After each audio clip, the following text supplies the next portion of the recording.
সন্মানীয় কৰ্মচাৰী আৰু পেঞ্চনাৰসকল জনাইছোঁ এটা খুব ভাল খবৰ যে অসম চৰকাৰে অষ্টম পে কমিশ্যন বা অসম 8 পে কমিশ্যন যিটো এইটো আনুষ্ঠানিকভাৱে গঠন কৰিছে আৰু ৰাজ্যপাল মহোদয়ে ইয়াৰ প্ৰস্তাৱ আগবঢ়াইছে। তো এই 8 পে কমিশ্যনত বা আসাম 8 পে কমিশ্যনত কোন কোন থাকিব আৰু তাৰ টাৰ্মছ অফ ৰেফাৰেন্স কি হ'ব, কিহৰ ওপৰত ভিত্তি কৰি দৰমহা বৃদ্ধি কৰা হ'ব, সবিশেষ এই নোটিছখনত আছে, যিটো ফাইনেন্স ডিপাৰ্টমেণ্টৰ ফালৰ পৰা ওলাইছে। তো মই সবিশেষ জনাম, আপোনালোকে শেষলৈকে ভিডিঅ'টো ভালকৈ চাই যাব। তো এই নোটিছখনত যিখিনি কথা আছে মই অসমীয়াতে ক'ম, আপোনালোকে ভালকৈ শুনিব। ইয়াতে লিখা আছে যে ৰাজ্যপালৰ আদেশ অনুসাৰে প্ৰস্তাৱ ৰেজলিউশ্যন তাৰিখটো আছিলে 23 ফেব্ৰুৱাৰী 2026। অসম চৰকাৰে কিছু সময় ধৰি চৰকাৰী কৰ্মচাৰীসকলৰ বেতন গঠন ব্যৱস্থাৰ এক বিস্তৃত পৰ্যালোচনা কৰাৰ বিষয়ে বিবেচনা কৰি আহিছে। শেষবাৰৰ বাবে 1 এপ্ৰিল 2016 তাৰিখৰ পৰা সপ্তম অসম পে আৰু উৎপাদনশীলতা পে আয়োগৰ পৰামৰ্শ অনুসাৰে সংশোধন কৰা হৈছিল আৰু সেই ব্যৱস্থা বৰ্তমানো বলবৎ হৈ আছে। চৰকাৰৰ ৰাজস্ব স্থায়িত্ব শক্তিশালী কৰা, সেৱা প্ৰদানৰ ফলাফল উন্নত কৰা আৰু প্ৰশাসনিক দক্ষতা বৃদ্ধি কৰাৰ ক্ষেত্ৰত প্ৰতিশ্ৰুতিবদ্ধ। চৰকাৰৰ বিবেচিত মত অনুসাৰে বেতন গঠন সংশোধনৰ সৈতে মানৱ সম্পদ ব্যৱস্থাপনা প্ৰযুক্তি গ্ৰহণ, ফলাফল ভিত্তিক শাসন আৰু জনবল যুক্তিসংগত কৰাৰ দৰে গঠনমূলক সংস্কাৰ সংলগ্ন হ'ব লাগিব। চৰকাৰে আৰু বিবেচনা কৰে যে জনসেৱা প্ৰদানত ডিজিটেল প্ৰযুক্তিৰ প্ৰণালীমূলক প্ৰয়োগ, মানৱ সম্পদ ব্যৱস্থাপনা প্ৰণালী HRMS আৰু বিত্তীয় ব্যৱস্থাৰ একত্ৰীকৰণ, পৰিমাপযোগ্য কাৰ্যক্ষমতা সূচক, লক্ষ্যভিত্তিক দক্ষতা বিকাশ, সুসংগঠিত প্ৰশিক্ষণ আৰু সক্ষমতা বৃদ্ধিৰ জৰিয়তে কৰ্মচাৰী প্ৰতি উৎপাদনশীলতা বৃদ্ধি কৰিব পৰা যায়।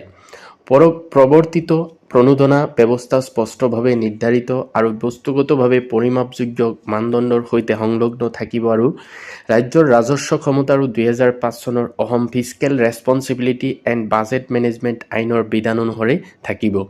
সেই অনুসৰি অসমৰ ৰাজ্যপালে অষ্টম অসম পে আয়োগ 2026 গঠন কৰিবলৈ সন্তোষ প্ৰকাশ কৰিছে। আয়োগত কোন কোন থাকিব চাই লওক, যে শ্ৰী সুভাষ চন্দ্ৰ দাস IAS অৱসৰপ্ৰাপ্ত, তেখেত অধ্যক্ষ হিচাপে থাকিব আৰু জ্যেষ্ঠতম সচিব কৰ্মচাৰী পাৰ্চনেল বিভাগ সদস্য হিচাপে থাকিব। জ্যেষ্ঠতম সচিব ARTPPG বিভাগ সদস্য হিচাপে থাকিব। জ্যেষ্ঠতম সচিব বিত্ত বিভাগ সদস্য হিচাপে থাকিব। LR কাম কমিশ্যনাৰ আৰু বিশেষ সচিব ন্যায় বিভাগ সদস্য হিচাপে থাকিব।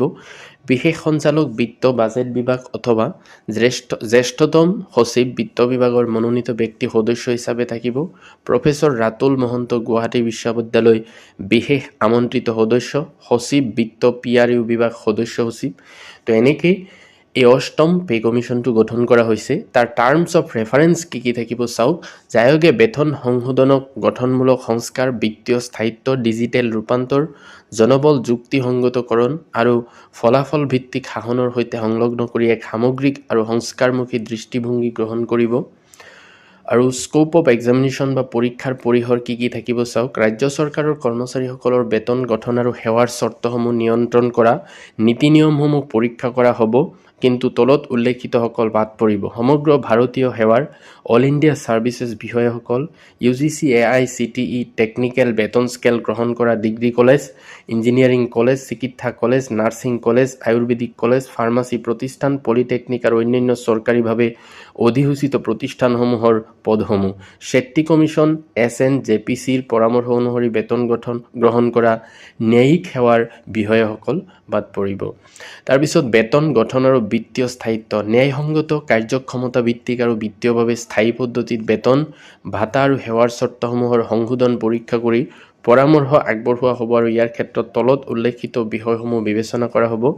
অসমৰ বেতন গঠনৰ ঐতিহাসিক বিকাশ, ৰাষ্ট্ৰীয় আৰু ৰাজ্যিক পৰ্যায়ৰ বৰ্তমান আৰ্থ-সামাজিক অৱস্থা, উন্নয়ন পৰিকল্পনা আৰু নিয়োগ বিস্তাৰৰ প্ৰভাৱ, ৰাজ্যৰ ৰাজহ সম্পদ আৰু মধ্যম্যাদী ৰাজকোষীয় কাঠামো, উপলব্ধ হ'লে অষ্টম কেন্দ্ৰীয় বেতন আয়োগৰ পৰামৰ্শসমূহ, অসম ৰাজকোষীয় দায়বদ্ধতা আৰু বাজেট ব্যৱস্থাপনা আইন 2005ৰ বিধানসমূহ, বিকল্প কাৰ্যকৰী পৰিস্থিতিৰ অধীন বছৰি ৰাজকোষীয় প্ৰভাৱৰ প্ৰক্ষেপণ, নগদ প্ৰবাহ ব্যৱস্থাপনা প্ৰয়োজনীয় আৰু ঋণ টেকচইতাৰ পৰামিতিসমূহ।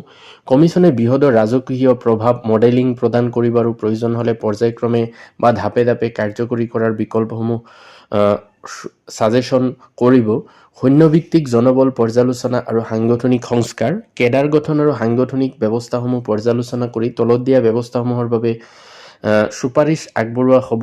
কামৰ যুক্তিসংগতকৰণ, শূন্যভিত্তিক জনবল মূল্যায়ন আৰু পদসমূহৰ সময়ে সময়ে সমাপ্তি মূল্যায়ন, অপ্ৰয়োজনীয় সদৃশ বা নিষ্ক্ৰিয় পদসমূহৰ বিলোপ, মানৱ সম্পদৰ সৰ্বোত্তম ব্যৱহাৰ, প্ৰযুক্তি গ্ৰহণ আৰু ই-শাসনৰ পোহৰত পদসমূহৰ পুনৰ্গঠন, নিয়মীয়া কেডাৰত মুখ্য চৰকাৰী কাৰ্যসমূহ সংৰক্ষণ কৰি আউটচোৰ্চিঙৰ বাবে উপযুক্ত কাৰ্যসমূহ চিনাক্তকৰণ, ডিজিটেল জনবল অডিট আৰু প্ৰতিষ্ঠান নিয়ন্ত্ৰণ ব্যৱস্থাৰ স্থাপন, ভাত্ৰা আৰু সেৱা চৰ্তসমূহৰ পৰ্যালোচনা, সুবিধা ভাত্ৰা আৰু সেৱা চৰ্তসমূহৰ পৰ্যালোচনা কৰা হ'ব। ইয়াত অন্তৰ্ভুক্ত থাকিব জনমিতিক প্ৰফাইল আৰু ৰাজকীয় প্ৰভাৱ মনত ৰাখি অৱসৰৰ বয়স ছুপাৰ এনুৱেশ্যন, মৃত্যুসহ অৱসৰ লাভৰ সুবিধাসমূহ, বিশেষ বেতন, ক্ষতিপূৰণমূলক আৰু দুৰ্যোগ ভাত্ৰা, চিকিৎসা সুবিধাসমূহ, ভ্ৰমণ আৰু দৈনিক ভাত্ৰা, এটা বৰ্ষপঞ্জী বছৰত চৰকাৰী ছুটিৰ সংখ্যা, অন্যান্য সংশ্লিষ্ট বিষয়সমূহ, পেঞ্চন আৰু ডিয়াৰনেছ ৰিলিফ কাঠামো, ৰাজ্য চৰকাৰৰ পেঞ্চনভোগী আৰু পৰিয়াল পেঞ্চনভোগীসকলক প্ৰদান কৰা সহায় সুবিধাসমূহ, নিয়ন্ত্ৰণ আৰু নীতি নিয়মসমূহ পৰ্যালোচনা কৰা, বিশেষকৈ গ্ৰাহক মূল্য সূচক কনজুমাৰ প্ৰাইচ ইণ্ডেক্সৰ পৰিৱৰ্তনৰ সৈতে সম্পৰ্কিত বিষয়ত আৰু ৰাজকীয় স্থায়িত্বৰ সৈতে সামঞ্জস্য ৰাখি উপযুক্ত মহাৰ্ঘ সহায় বা ডিয়াৰনেছ ৰিলিফ, পেঞ্চন সংশোধন আৰু অন্যান্য সংশ্লিষ্ট বিষয়ত সুপাৰিশ আগবঢ়োৱা হ'ব। আধুনিক পাৰিশ্ৰমিক কাঠামো, এটা আধুনিক পাৰিশ্ৰমিক ব্যৱস্থা সুপাৰিশ কৰা যিয়ে চৰকাৰী সেৱাত উপযুক্ত প্ৰতিভা আকৰ্ষণ আৰু ধৰি ৰাখে, কাৰ্যদক্ষতা, জবাবদিহিতা, সততা আৰু প্ৰতিক্ৰিয়াশীলতা উন্নীত কৰে, দক্ষতা ভিত্তিক মানৱ সম্পদ বিকাশ সমৰ্থন কৰে, ডিজিটেল সঁজুলি গ্ৰহণ আৰু পৰিমাপনযোগ্য ফলাফল উৎসাহিত কৰে, বিকাশমান সেৱা প্ৰয়োজনীয়তাৰ সৈতে দক্ষতা আৰু পেছাগত উন্নতি সামঞ্জস্য কৰে, উপযুক্ত উলম্ব আৰু আনুভূমিক আপেক্ষিকতা নিশ্চিত কৰে আৰু অযথা বেতন সংকোচন পৰিহাৰ কৰে। কাৰ্য সম্পাদন সংলগ্ন প্ৰণোদনা কাঠামো, কাৰ্য সম্পাদন সংলগ্ন প্ৰণোদনাৰ বাবে নীতি আৰু আৰ্থিক পৰিমিতিসমূহ সুপাৰিশ কৰা যিয়ে বিভাগ নিৰ্দিষ্ট মুখ্য কাৰ্য সম্পাদন সূচকসমূহ KPIs-ৰ ওপৰত ভিত্তি কৰে, ডিজিটেল ডেছবৰ্ড আৰু যাচাইযোগ্য মানদণ্ডৰ জৰিয়তে পৰিমাপযোগ্য হয়, উৎপাদনশীলতা, উদ্ভাৱন আৰু সেৱা প্ৰদানৰ ফলাফলক পুৰস্কৃত কৰে, স্বয়ংক্ৰিয় অধিকাৰ সৃষ্টি নকৰে। বাৰ্ষিক ৰাজকীয় সক্ষমতা আৰু চৰকাৰী অধিসূচনাৰ অধীনত থাকিব।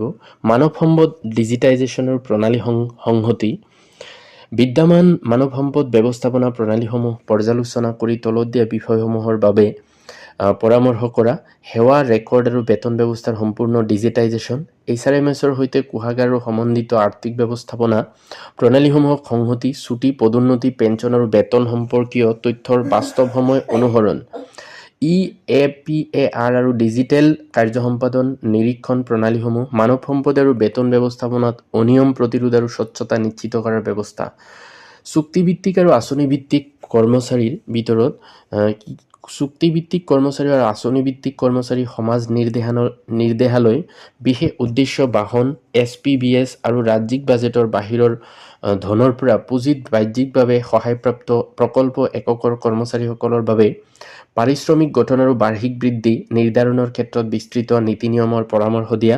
যদিহে চৰকাৰে বিশেষভাৱে অধিসূচিত নকৰে তেন্তে নিয়মীয়া চৰকাৰী কেডাৰৰ সৈতে স্বয়ংক্ৰিয় বা বলবৎ সাম্যতা সৃষ্টি নকৰাকৈ নমনীয় আৰু আধুনিক কৰ্ম পদ্ধতি, উপযুক্ত সেৱা শ্ৰেণীত নমনীয় কৰ্ম ব্যৱস্থা, ডিজিটেল উপস্থিতি প্ৰণালী আৰু ফলাফল ভিত্তিক কৰ্মআৰ্হিৰ উপযোগিতা পৰ্যালোচনা কৰা, বকেয়া আৰু কাৰ্যকৰী পদ্ধতি, বেতন সংশোধনৰ ফলত উদ্ভৱ হোৱা বকেয়া পৰিশোধৰ পদ্ধতি সম্পৰ্কে পৰামৰ্শ আগবঢ়োৱা, য'ত ৰাজকীয় স্থায়িত্ব আৰু ৰাজ্যৰ মধ্যম্যাদী সম্পদ ব্যৱস্থাৰ সৈতে সামঞ্জস্য ৰাখি পৰ্যায়ক্ৰমে বা স্থগিত বিকল্প অন্তৰ্ভুক্ত থাকিব।